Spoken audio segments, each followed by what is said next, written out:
George Kurian പിന്നാലെ കേരളത്തെ പരിഹസിച്ച് കേന്ദ്ര സഹമന്ത്രിയും ബി നേതാവുമായ സുരേഷ് ഗോപി.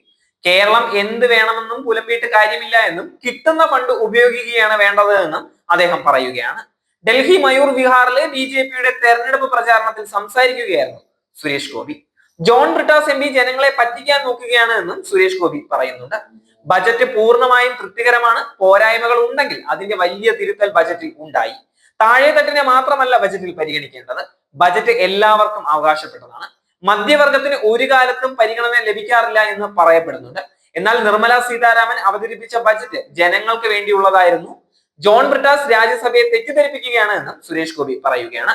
കൂടാതെ ഗോത്രകാര്യ വകുപ്പ് ഉന്നത കുല ജാതരാണ് കൈകാര്യം ചെയ്യേണ്ടതെന്നും എങ്കിലേ ആ വിഭാഗത്തിൽപ്പെട്ട ആളുകൾക്ക് പുരോഗതി ഉണ്ടാകൂ തുടങ്ങിയ വംശീയ പരാമർശവും സുരേഷ് ഗോപി നടത്തുകയുണ്ടായി. തനിക്ക് ആ വകുപ്പ് കൈകാര്യം ചെയ്യാൻ ആഗ്രഹം ഉണ്ടായിരുന്നുവെന്നും താൻ ഇക്കാര്യം പ്രധാനമന്ത്രിയുമായി സംസാരിച്ചിരിക്കുകയാണ് എന്നും സുരേഷ് ഗോപി പറഞ്ഞിരുന്നു.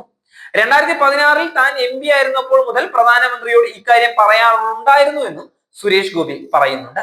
സിവിൽ ഏവിയേഷൻ വകുപ്പ് തനിക്ക് വേണ്ട എന്നും തന്നെ ട്രൈബൽ വകുപ്പിന്റെ ചുമതല ഏൽപ്പിക്കണമെന്നും പ്രധാനമന്ത്രിയോട് ആവശ്യപ്പെട്ടിരുന്നതായും അദ്ദേഹം പറയുന്നുണ്ട്. വംശീയ പരാമർശവുമായി കേന്ദ്ര സഹമന്ത്രിയും ബി നേതാവുമായ സുരേഷ് ഗോപി വീണ്ടും രംഗത്ത് വരികയാണ്.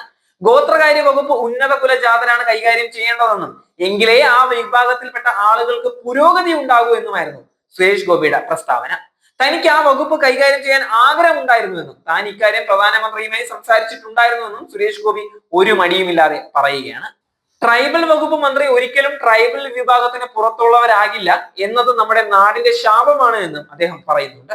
ട്രൈബൽ വകുപ്പിന്റെ മന്ത്രിയാകേണ്ടത് ബ്രാഹ്മിൺ നായിഡു വിഭാഗത്തിൽപ്പെട്ട ഉന്നത കുല ജാതരാകണമെന്നും എങ്കിലേ ആ സമൂഹത്തിൽ വലിയ മാറ്റങ്ങൾ ഉണ്ടാകുമെന്നും അദ്ദേഹം പറയുന്നുണ്ട്. ട്രൈബൽ വിഭാഗത്തിൽ നിന്നുള്ളവരെ മുന്നോക്ക വിഭാഗത്തിന്റെ കാര്യങ്ങൾ നോക്കാനുള്ള മന്ത്രിയാക്കണമെന്ന് അദ്ദേഹം പറയുന്നുണ്ട്. അടുത്ത ജന്മത്തിൽ തനിക്ക് ബ്രാഹ്മണനായി ജനിക്കണമെന്ന് നേരത്തെ സുരേഷ് ഗോപി പ്രസംഗിച്ചത് വലിയ വിവാദങ്ങൾക്ക് വഴിവെച്ചിട്ടുണ്ടായിരുന്നു. പിന്നാലെയാണ് ഇപ്പോൾ ഗോത്ര വിഭാഗത്തിന്റെ കാര്യങ്ങൾ ഉന്നത കുലജാതരായ ബ്രാഹ്മണരോ നായിഡുമാരോ നോക്കട്ടെ എന്ന് സുരേഷ് ഗോപി പ്രസംഗിച്ചിരിക്കുന്നത്.